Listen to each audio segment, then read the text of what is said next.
It's your open source advocate, and I'm back with another video, and today we're going to talk about remote access systems. Now, in the past, I've covered remotely. I've covered RPort. I've covered MeshCentral. And yes, I've even covered RustDesk multiple times. I have covered all of these different systems for accessing systems remotely, and they're all open source, and they are all absolutely terrific systems. The one thing that gets requested the most after my videos is always that people want to see a comparison between these different tools and what they're for. And I think a lot of times people don't exactly understand what they're for. I get it. My videos are long, so you don't want to watch all the way through. I'm going to ask you to watch all the way through this one because I'm going to do a compare and contrast between these tools. It's going to be quick. It's not an in-depth tutorial on how to use these tools, but it's really just there to show you some of the key elements that make these tools different and what makes them special.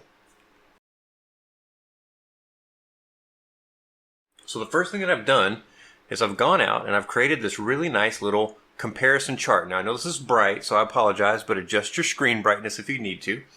We're going to go through this first, and then we'll get into the rest of the application right after this. I want to say thank you to all of my subscribers and all of my patrons over at Patreon. Seriously, you guys make this so worth it for me to do these videos every week.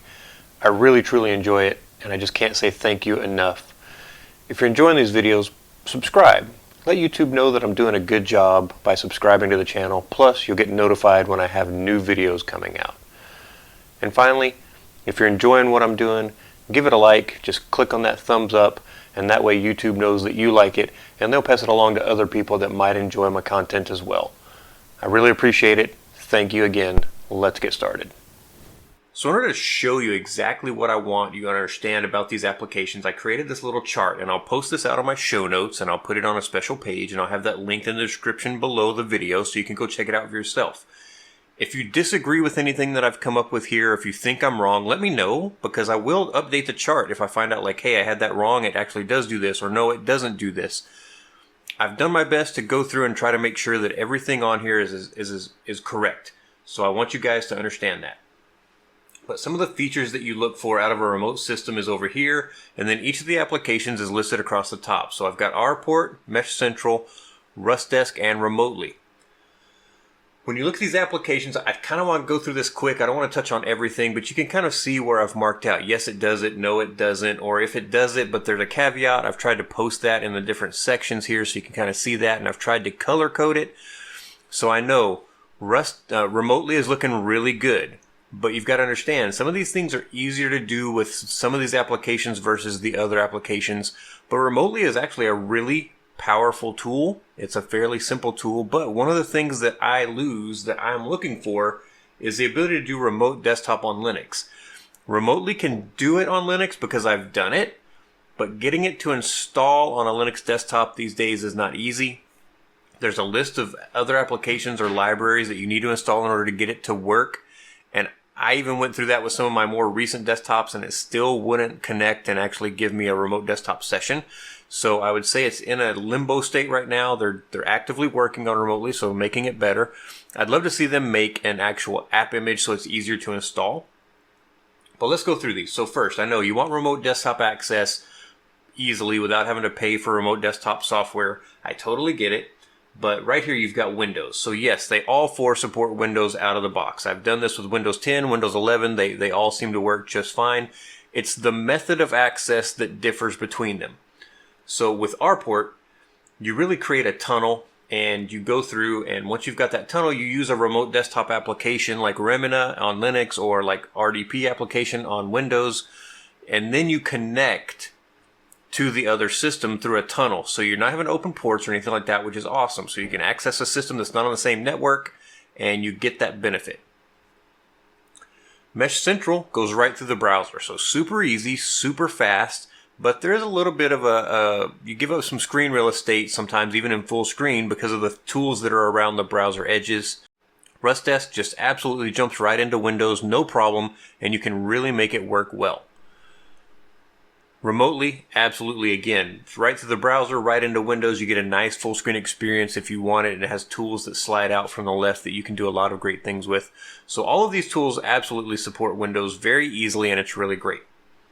When it gets to Linux, they all have caveats. So yes, now this is through a VNC or an RDP type connection. It is not just a straight up connection to the desktop in the browser. So keep this in mind. And that's really remotely all the way down for any kind of remote connections. MeshCentral, yes, and it's through the browser. So again, it's kind of that thing where you get a little bit of limited real estate sometimes, but it's not much. It really doesn't use up much, but there's a little bit of a border around the window. RustDesk does work, and I'm using the app images right now. They work great on Debian-based systems from what I've seen.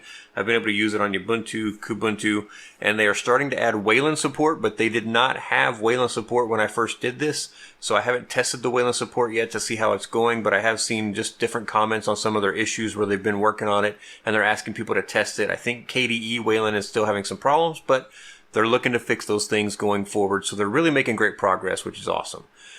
Again, remotely, you got to do some special stuff, and even then it may not work. So this is a yes with a lean towards no, to be honest, on the remotely side.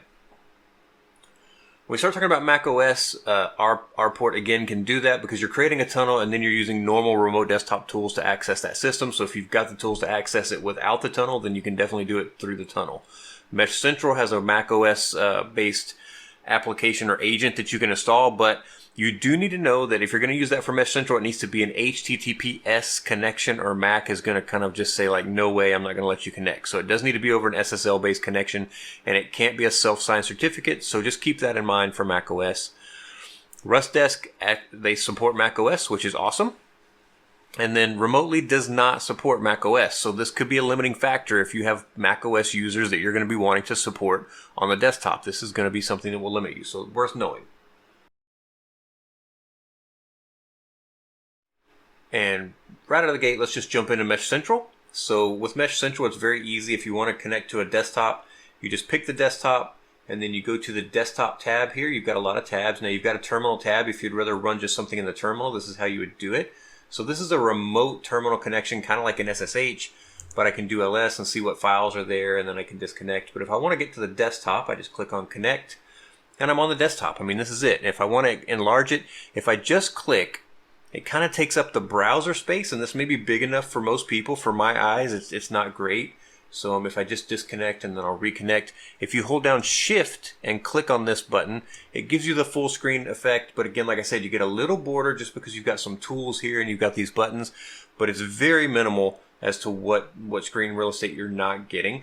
So for me, this is a great fit. I can see a lot better what's going on. I can click on my menus. I can do all the things that I need to do. I can open up different applications. I can even open up RustDesk in the background here on this machine, and you can see that it opens up just fine. I can open up Tabby here if I want to, and then run commands this way. So really pretty straightforward as far as remote desktop goes, exactly what you'd expect. Once you disconnect from that, no problem. You can come over to the console. You can see the different things that have been happening and what's going on in the console from what's being generated from what you're doing here.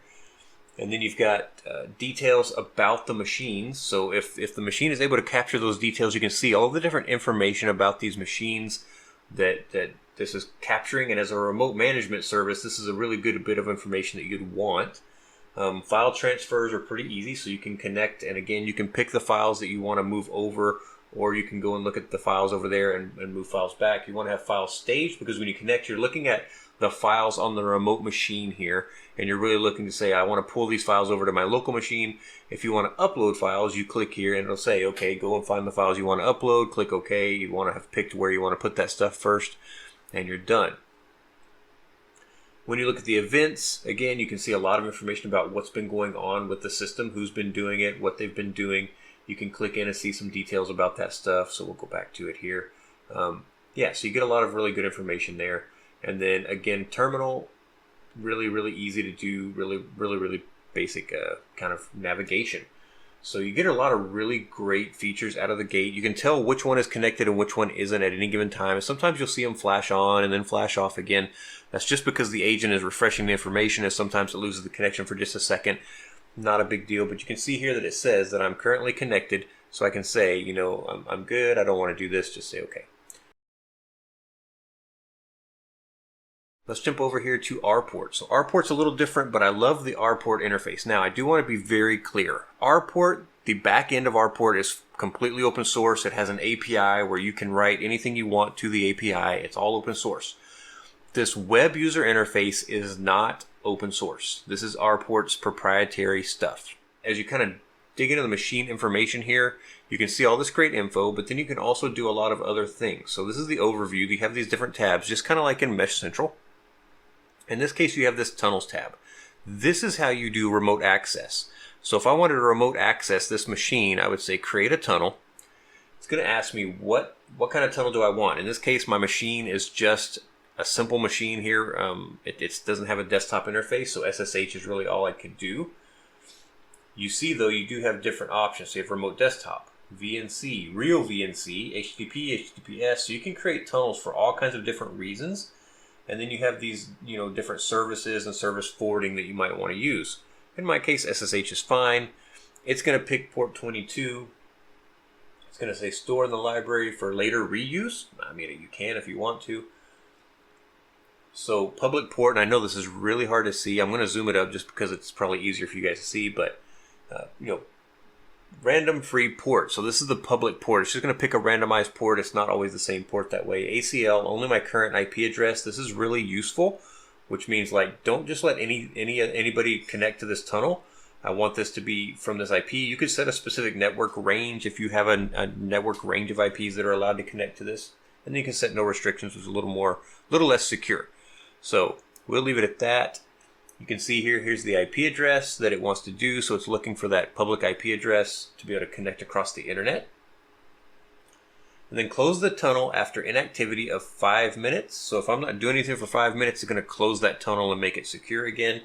And then we can say destroy the tunnel after 2 hours. You can make that it's 2 hours and 30 minutes. You can make that 1 hour, 30 minutes. You can make that 30 minutes. So if we just do 0, we've got 30 minutes, and I can say create the tunnel. Once you create the tunnel will show up here, and you can basically go and use it. So you've got this thing that says launch the terminal. So if I click this, if I haven't picked what terminal I want, it's going to kind of give me trouble. So I need to put in the username for the terminal. So in the settings, you define how you want this to open up, and you can tell it, which things you want. So I can just say copy. Now that I've copied it, I'll open up my terminal, and I'm just going to paste it in, but you'll see here it doesn't put a username at the front, so I'm going to go ahead and fill that in because it's not me, it's not Brian for this one. It's going to ask, okay, I'm going to put in the password for that server, and now I'm logged into that server, and I'm actually going through the tunnel. Now, it's on my local network. I could have done this in a lot easier way, but I'm actually logged in through the tunnel that I generated here with RPort. And you can do the same thing for RDP. You can do the same thing for any other kind of access. When you're done with that tunnel, and you can just wait out the time and it'll be destroyed in enough time, or you can just go here and tell it, I'm done, delete this tunnel, tunnel's gone, nobody else can access the tunnel. So next thing we're going to jump over here and we're going to go to commands, because I think this is a really useful tool as well. So here you can set up commands to run on these different machines. So I can say ls, and I can tell it to run that. So I'm not actually connected to the machine. It's going to send that command over to the machine, and it should send me back some details, some data. And here we go. So you have to scroll down. So I'm scrolled out. So when you hit that, you're going to get your return back over here, so I can see my output for what I ran. You can do the same thing with scripts. So you could write a script and run that script against that server. So you could have an update script if you wanted that. You get some monitoring information, so you can see that this thing spins for a few seconds. It'll take 5-10 seconds. And then it'll load data about the server. So you can see what the server load looks like. You can see what's going on the server. So good information. You can kind of see what's happening with the server here. So some great detail that you're getting out of this system. And then we have our file upload. So you have the opportunity to upload and download files from the system into the system. You've got auditing for what's going on in the system, which is super important in any business. And then you've got schedules, so you can schedule different events to happen or different things to take place as well. All right, we're going to jump over. We're going to switch gears a little bit. Those two, MeshCentral and RPort, are really remote machine management. They're not meant for desktop support. And when you get to remotely, that's meant more for desktop support. So I'm going to show you what I'm talking about. I'm going to bring over my screen here, and I'm just going to make this a little bit bigger. I'm going to try, well, in fact, I'll make it full screen for a second, and I'll show you exactly what we've got going. So I'm a user on Windows. I'm having trouble. I call my IT guy. He says, hey, I need you to go out and grab a file. So we tell him, go to remotely, download, go to the downloads page and download remotely. Yeah, so I have remotely desktop right here. So say, okay, go check out your downloads folder. You're looking for one called remotely desktop. You're going to double click on that. Now, sometimes Windows will pop up a thing that says Windows try to protect you. You can hit do it anyway, and then tell it, you know, I want you to load. Like, I'm not waiting for you to load here. So this thing says it's going to try to get our key. So one thing we need to have them check, and with remotely, you have to set this up the first time. And if it says failed, that's okay. You just tell them, okay, click on the little gear on the bottom left. You're going to go into choose the server. And you see here how it sets it up automatically with HTTP instead of HTTPS. I just need to have them put an S in there. And we want to make sure it's not a full capital S. There we go. And then click OK. And then they should get a number. And look at that. They got a number. So here's the number. So they're just going to read that number off to you. So I've got it 947. So the spaces are just there for them to make it a little bit more readable. It's really not for you. You don't type in the spaces when you try to connect. So now that we've got that open, we can, they can tell us, okay, here's my number. So we're just going to click on our remote control. It's going to open us up in a new tab here. And it's already got my name because I went and set that up in the settings. And they're going to tell me, oh, that number is 947-907-718. I'm going to hit connect. And it's going to prompt them to let you connect. You see this message right here in the middle? It says, you've received a connection request from Brian McGonigal. Accept. They can say yes, they can say no. If they say no, it's going to tell me TS on that other screen over here. I'm not going to be able to connect. So if they say no, you can't get in, right? I'm going to try again. So it makes you actually refresh the page because once they send a no, it basically the page stores that no. So we'll switch back over. You can see again it's prompting them. This time they say yes. Okay. So we're going to go back. We're going to switch over to our other page and you can see now from the remotely area I can see that page. I can grab that. It's got a little bit of lag. I mean, you're going to have a little lag, but it's pretty good going across the wire here. I mean, this isn't bad. This is actually a pretty good thing. Now, over here on the left, you've got these tools. So you can go into view-only mode. You've got clipboard. You've got all these different things. So you can block remote input. This is not to take advantage of the person. This is so that you have people who like to grab the mouse and try to do something while you're trying to work on their system, and they don't realize that they're yanking the mouse away from you. So that's what this is for. You can invite others. So if you have multiple people set up in your remotely system, and you're like, man, I can't figure this out, you can invite another person to see the desktop at the same time, and you can work together to try to figure out what the problem is. You can set it up to your audio. Again, file transfer. So right here, you can do upload file, download file. So you can basically kind of set up file transfer. You've got send the Control-Alt-Delete button, disconnect, and then down here you've got monitor selection. So in this case, I've only got one monitor, but if I had more than one, you could select this and you could move to a different monitor. So this is how you do multi-monitor setup. Full screen. So we can do this and you can see now I've got the entire screen. It fits really nicely. It's a great way to hide the controls out of the way, and then you can pull them out as you need them. So super useful to have that set up that way. You can undo full screen, I think, by escape. Yes, so if you hit escape, you can undo full screen. You can do fit. Now, if you don't do fit, you see that it's much longer than my screen, and I have to go down here and try to scroll around over here. That's why I leave it on fit. It's better because it makes it fit to your screen or the space that it has. And then down here, you've got start recording. You can download the recording. And then down here, you can even set up like a different session for a different Windows kind of thing. So really, really super easy to use remotely, very straightforward, a really nice tool.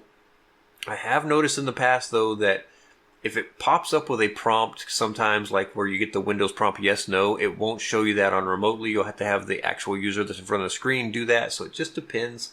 Just be aware of that.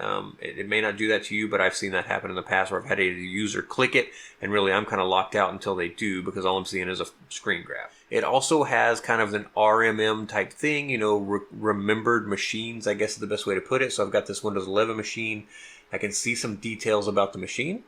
I have actions I can take, and I can check the box. If I want to do multiple things, I can check the box for that one and check the box for this one, and I can minimize that back. And then down here, you've got this thing to open up the terminal. So now I can run this command on both systems. So I can say dir I've got my caps lock on again somehow.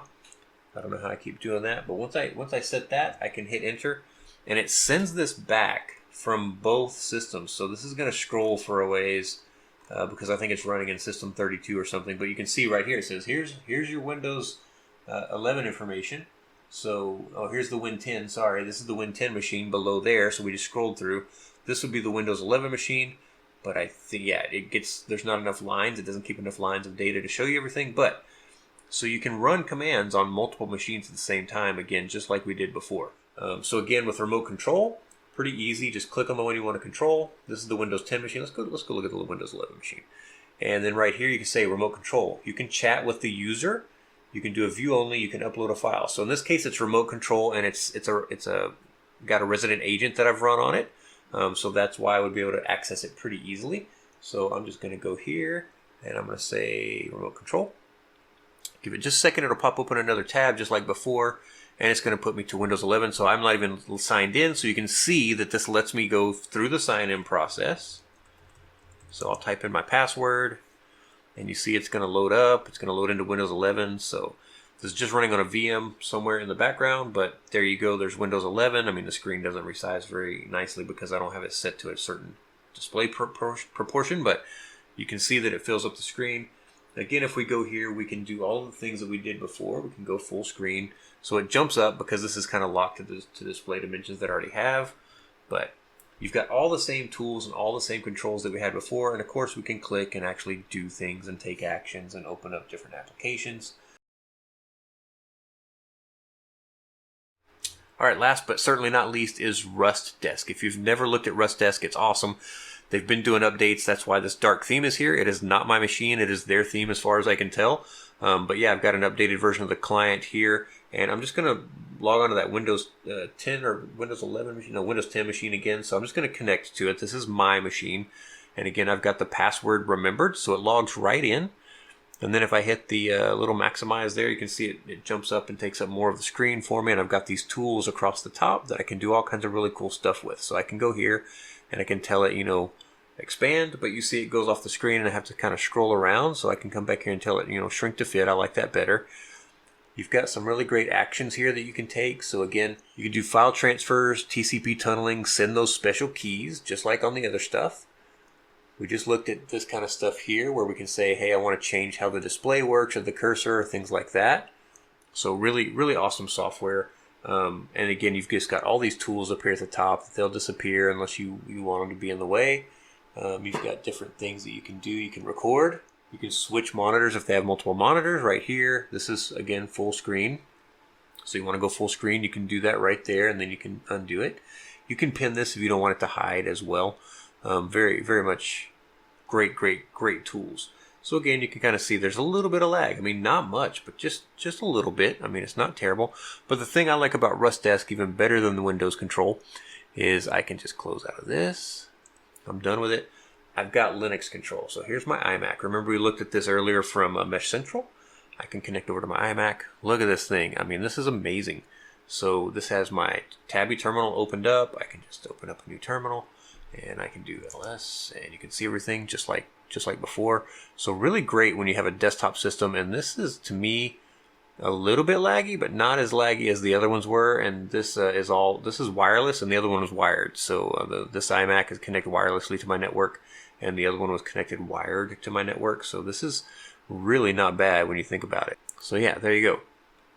RustDesk in a nutshell. Very simple, very straightforward. Really gives you a lot of control, a lot of very easy to use tools, which I really like a lot. So here's my other machine. This is a machine I play my games on and stuff. But there you go. That's the quick rundown of all the tools, kind of what they can do and how you can use them to make your life easier and better. I hope you guys enjoyed this. If you did, like, subscribe, tell your friends about it so they can come along on the open source journey with us. And make sure to watch for the follow-up videos where I'm going to go through the installation and setup of each of these types of remote desktop servers and systems so you can start doing all kinds of great stuff for yourself. I'll talk to you next time.